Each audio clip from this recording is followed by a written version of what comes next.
Hello FUTV army. I thought I'd just go on a little bit of a walk today, just something a bit different. There's not much going on with Manchester United, but something I wanted to talk about was a certain Mr Jadon Samcho and what has been going on in the news with him recently. I brought about simply because he's playing in the Champions League final. Manchester United failed in the Champions League. Jadon Samcho is in the final, he's playing well at Dortmund, and everyone is sort of trying to make a story regarding what went wrong at Manchester United under Ten Hag, why he left. Then you had on top of that Benny McCarthy and what he has been saying about what happened in the situation. We'll get into that in a minute, but stay to the end because I want you guys to actually just give me your thoughts on Jadon Samcho and think with your heads rather than your hearts. I'll give you my verdict after talking through what has happened and what I think might happen with Sancho, with Ineos, and what's actually going on there return with like the finances and things like that, and how Manchester United's budget this summer not being what we hoped it would be and what it might actually be, and certain players in certain situations like Sancho coming into the forefront of the thoughts of Ineos and what's actually happening. They may think that they can make something of Jadon Samcho. They may think that they can actually get more out of him, especially if Ten Hag is not at the football club. Now that brings up a completely different subject altogether, but they are linked, they are together, they do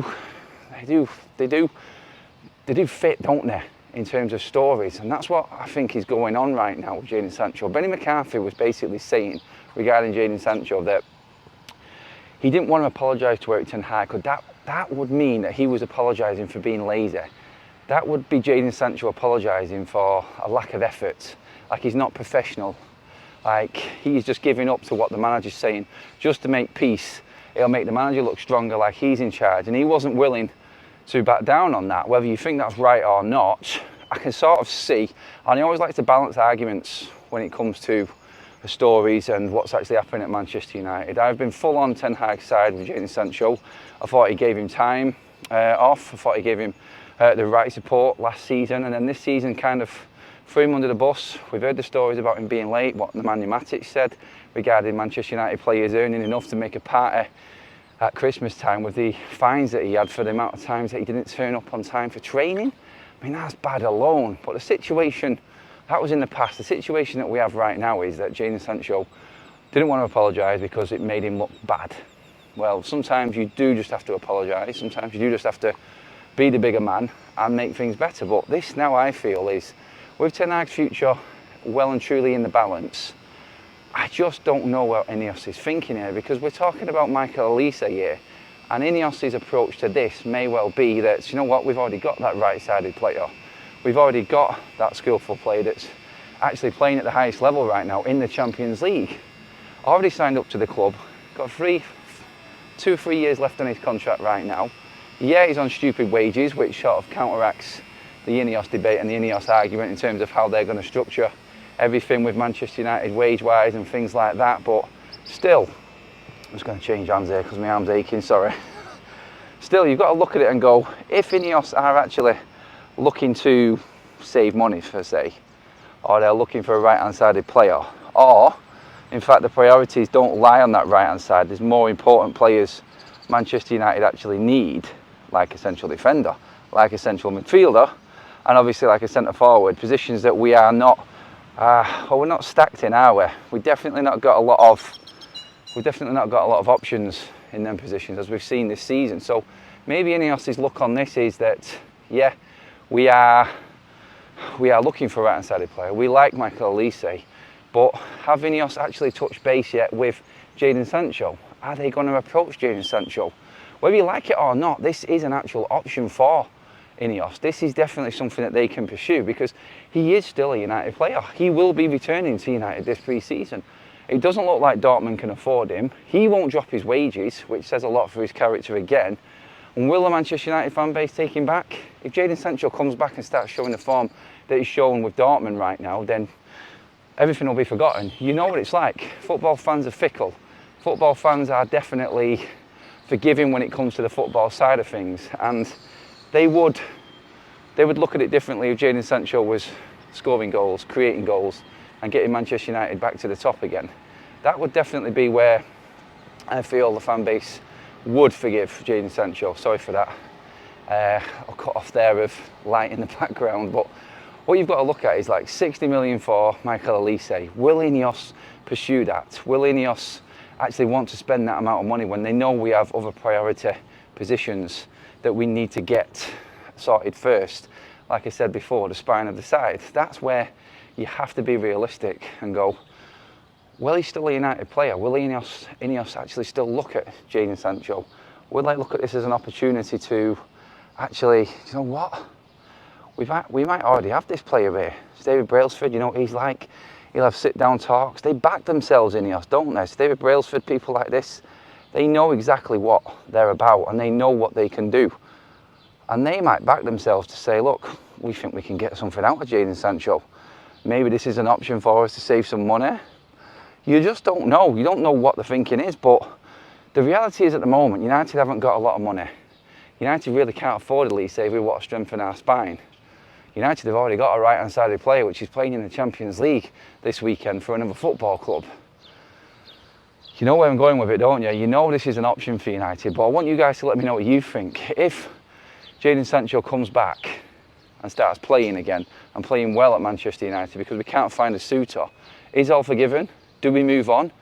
Do we stop living in the past like we have done with everything else? Do we actually say that Jadon Samcho is a decent player and Ten Hag was wrong? Now, the way the fan base is at the moment, I've seen a lot of polls regarding Ten Hag. I think The Athletic did one the other day, which was a landslide in favour of Ten Hag, which I just don't get. I don't get why people would think that it was that obvious that Ten Hag is the best option right now. I don't. I'm not going to forget about the season that we had. I'm not going to forget about 8th place. That's just not good enough for Manchester United. I'm not defending Sancho at all on this side of things. I'm not saying that what Ten Hag did was completely right itself, but there is an issue there. You always have to succumb to the manager. There is no one bigger than the manager always at Manchester United, and the manager will always win in these situations.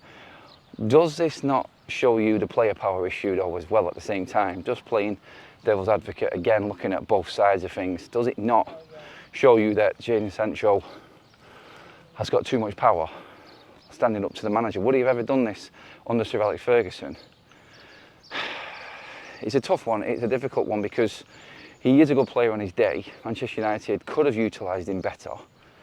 The situation Jadon Samcho walked into was he was signed as the big signing of the summer alongside Raphael Varane, and then Manchester United as a football club forced Ole Gunnar Solskjaer, in my opinion, to bring in Cristiano Ronaldo, which then I thought took Jadon Sancho's playing time, his opportunities completely out, and maybe that was the reason why he didn't kickstart his season the way we thought he was going to. He was fantastic at Dortmund the first year round. He's not showing anything at Manchester United. My personal opinion, in terms of Jadon Samcho and what's happened with Ten Hag, the fallout and everything like that, listening to what Benny McCarthy said, listening to what ex-players and pundits have been saying regarding the manager and the players always have to come second, I personally never thought that Jadon Samcho was playing well enough. Forget about what's happened and who was right and wrong in this argument and who needs to apologise to who. I just feel like Jadon Samcho wasn't playing well enough for United to really warrant fighting this much for him to get him back in the team. Now you could argue then, is that the issue of Ten Hag and balancing this squad out and actually getting the players in and out of the team? He's moaned about injuries constantly but never played different players, never give other players a chance. Only now have we seen players like Ahmad come through because Jadon Sancho's not here, because Marcus Rashford's been injured. These players never get an opportunity because of the profile of the other player, the bigger player. And for me, I just look at that and I go, he's now bringing more players through. He's giving other players an opportunity. Was it a last roll of the dice for Ten Hag? When it comes to Jadon Sancho though, like, he hasn't helped himself. He really hasn't. Coming out in public and doing what he did, yes, he's backing himself. And I go back to the start again and what Benny McCarthy said. And Benny McCarthy said, look, he's come from the streets where if you back down and you apologise, it makes you look weak. It makes you look like you have been doing wrong. And that's how Jadon Samcho has seen it.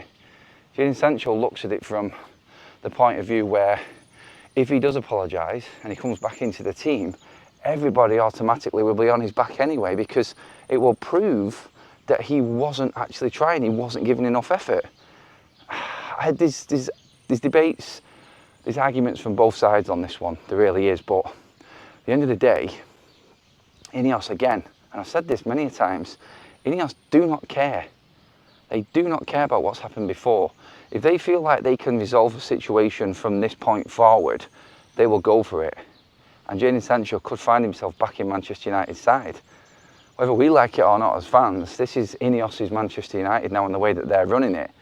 I know a lot of you will say, no, the Glazers are still here, Adam. What are you talking about? They're running the football side of things. Glazers have invested the money into, well, not their money, but United's money into Sancho. It was their signing. If Ineos can make it work, then why would the Glazers stand in Ineos' way? Personally, I think Jadon Samcho needs to be sold. I think too much water's gone under the bridge. I don't know if the fan base will forgive him. I don't know if it's too much pressure for any new manager. And let's be honest, if Ten Hag is still in a job right now, come start of the season, then Jadon Samcho doesn't stand any chance at all, does he? He really doesn't. So looking at it that way, it all comes down to whether Ten Hag keeps his job or not. Guys, let me know what you think. Just a little bit of short form content on the subjects that I was thinking about and looking through and reading through last night and then coming into this morning. Again, thank you for all of your comments and everyone getting involved in the live chats. It's not easy with everything time difference wise and things like that. It's bright and early here. The sun isn't even up yet. I've already been to the gym and got that sorted, but yeah, crazy. I know, I'm still not on the right time difference, I don't think, but yeah guys, cheers for all of your comments as always. Get more in on this one, let me know what you think. Has Benny McCarthy's words sort of changed your mind or look on where Jadon Samcho is? Can you understand? And talk to me in the reality with your brain and not your heart. Can you see Ineos coming back on Jadon Samcho and trying to make something happen? Let me know what you think, everybody. Get your comments in below. Make sure you're hitting the subscribe button as well. Share the video. Get involved, everyone. I'll see you in the live show later on this evening, guys. See you in a bit.